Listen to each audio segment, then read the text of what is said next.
20대 중반의 여성이신데 이분은 이제 강직성 척추염 진단을 받으셨거든요. 그 이렇게 목을 굽히기도 힘들고 앉아있기도 힘들고, 그리고 이제 이분이 대학원 다니는 여학생이셨어요. 20대 중반이셨는데 이분은 어떻게 생겼냐면 이제 얼굴이 희고 부은 듯하면서 이제 푸석한 느낌이고, 그다음에 통통하게 살은 쪄 있어요. 근데 이분이 초등학생 때 교통사고로 척추를 크게 다친 적이 있대요. 그리고 10년 전부터 이제 강직성 척추염 증상이 생긴 거예요. 그러니까 한 중학교에서 이제 고등학교 갈 요때쯤.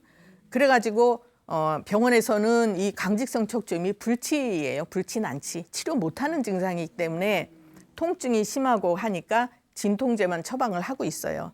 근데 이제 엑스레이를 찍었더니 경추 부위에 3번하고 5번 사이에 디스크가 2개 정도 검게 이렇게 굳어져 있대요.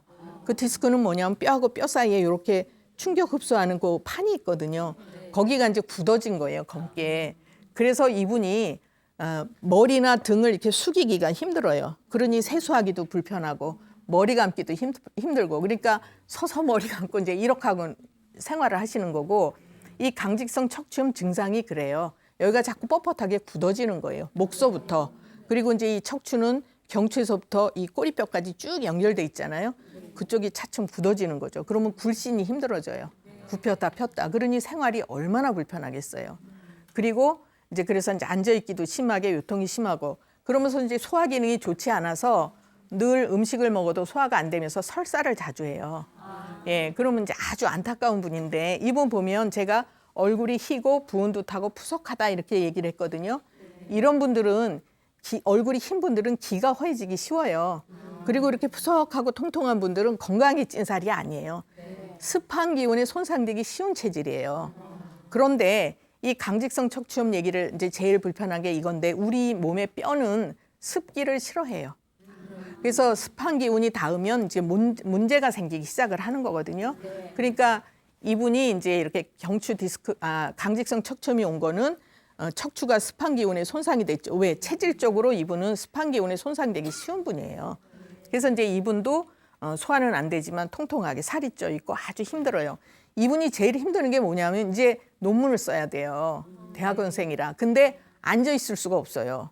그러니까 누워서 생활을 하는 거예요. 그러니 저한테 왔을 때 이제 막 울면서 논문 써야 되는데 어떻게 하면 좋으냐 이렇게 걱정을 하셨어요.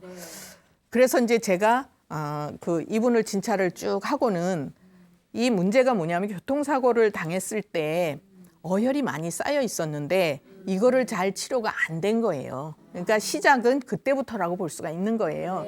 그리고 이분의 체질은 또 습한 기운에 손상되기 쉬운 사람이고, 또 소화기가 안 좋으니까 몸속에 담음이라는 노폐물이 잘 쌓이는 체질이에요.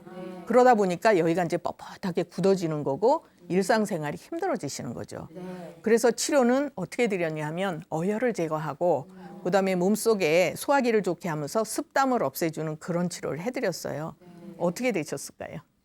좋아졌어요. 좋아졌으니까 제가 말씀드리는 거고, 예, 그래서 이 얘기를 왜 드리냐면 이 강직성 척추염은 양방에서는 치료 못하는 증상이에요. 왜? 뼈가 굳어져 있는 걸 어떻게 부드럽게 하겠습니까?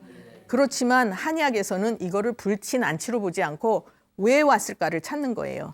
강직성 척추염이라고 치료를 한 게 아니라 이분은 왜 여기가 이렇게 뻣뻣해졌을까? 그럼 2가지 이제 어혈, 습담 이건 거죠. 그래서 그 원인을 치료하니까 아주 정상적으로 생활을 할 수 있게 됐고, 예, 논문도 잘 쓰고 이제 잘 했어요. 그리고 제일 좋은 것이 뭐 머리도 잘 감을 수가 있고 생활이 일상생활이 이제 정상적으로 할 수 있어졌어요.